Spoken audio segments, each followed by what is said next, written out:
It's the way the Normans fought that tells you they were using that device. Look, see the long shield? That's used to protect the left side of the body because the rider's carrying a lance with the other hand, so he can't fight off an attack.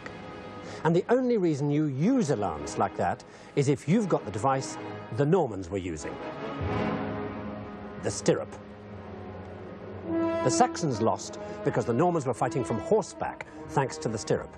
Trouble was, you hit so hard, you lost your lance. As the stirrup went into more general use, the first change it brought about was this: a bit of cloth you could use to help heave your lance back out of the corpse.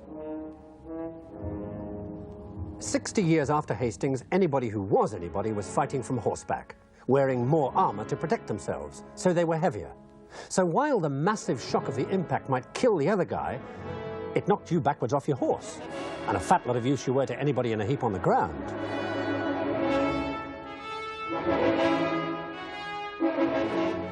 Still, this was such a good way to slaughter people, there had to be some way to make it work. And by the middle of the 12th century, they'd come up with what they thought was the answer. They raised the back of the saddle so the rider couldn't come off, and strengthened the saddle girth. Unfortunately, that just transferred the shock to the poor old horse. The only answer was a stronger horse that could take all that punishment. And rearing big horses, as anybody who knows will tell you, ain't cheap. Now, keeping a man like that supplied with the latest weaponry and horses in a period when there was very little money in circulation needed the kind of wealth that could only come from land and peasants working it. So as you'll see, the coming of the knight changed the basic structure of society. It also gave birth to the tournament. Now, in all the books, they're shown like that. But in reality, they were very different.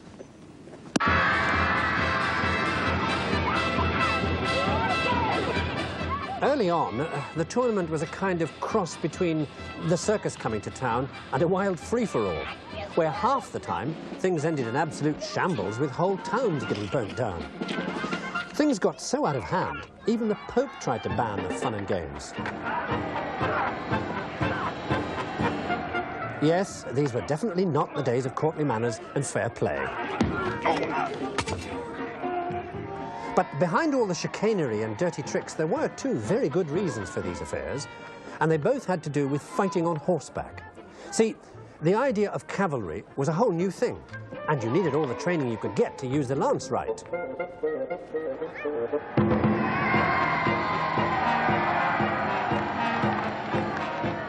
The other reason had to do with the prizes you won.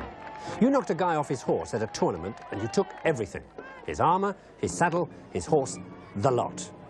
And that was as good as a free ticket to the upper classes, because it was only when you possessed all the right equipment and the horses that you got into the big league.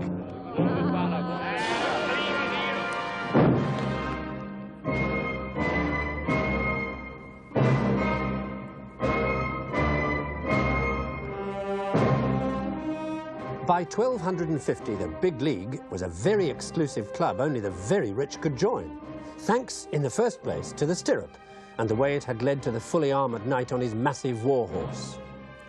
The aristocrats now made sure the club stayed exclusive.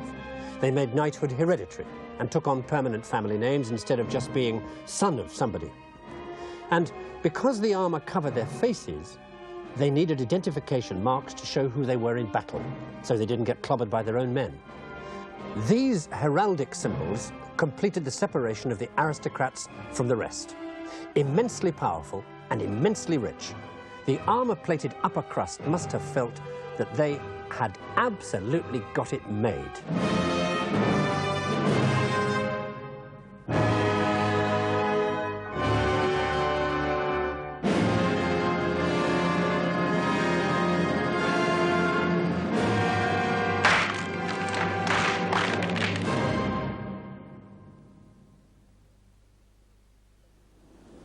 By the 14th century, the knight was a massive, expensive, complex, two-ton war machine. And at full gallop, he would annihilate anything coming the other way, except, of course, another knight. And then, from out of the valleys of South Wales, came something that was to take away from the armoured knight his 4 centuries of domination, like that. We few, we happy. Happy few, we band of brothers. For he today that sheds his blood with me shall be my brother, be he ne'er so vile. This day shall gentle his condition.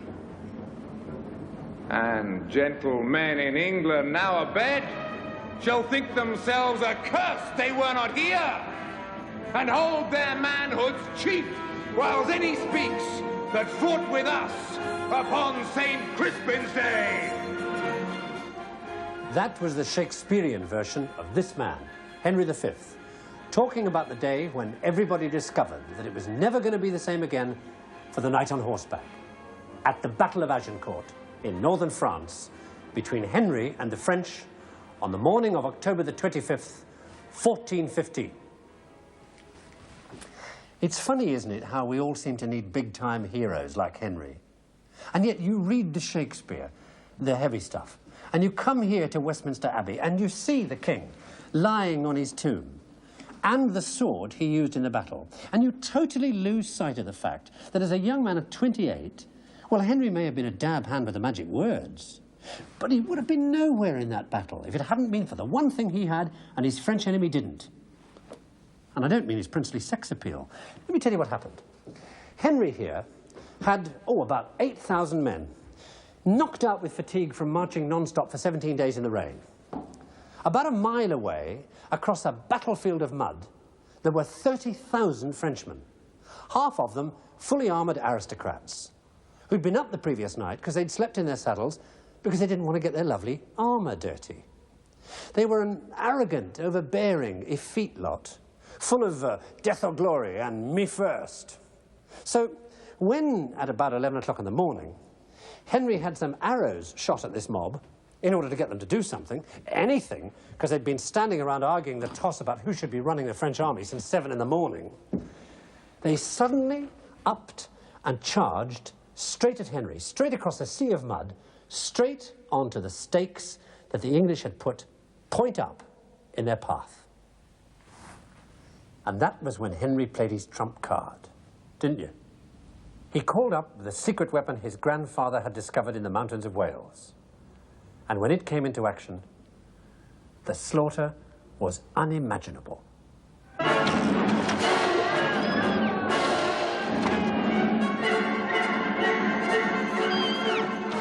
That weapon was the Welsh longbow, and Henry had over 1,000 of them.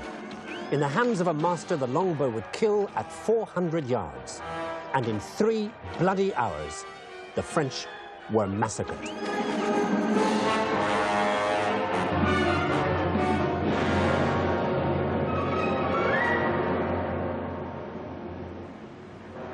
Many of the French knights had their horses shot from under them to fall in the mud and suffocate as the bodies of their dead companions piled on top of them. When it was all over, the English had lost maybe 500 men, the French 10,000. Most of them buried here in a common grave under my feet. The longbow did most of that. It was a terrifying weapon. And yet, a generation after Agincourt, they couldn't find enough archers to muster a company, let alone an army. The reason? Well, because that's the way things go.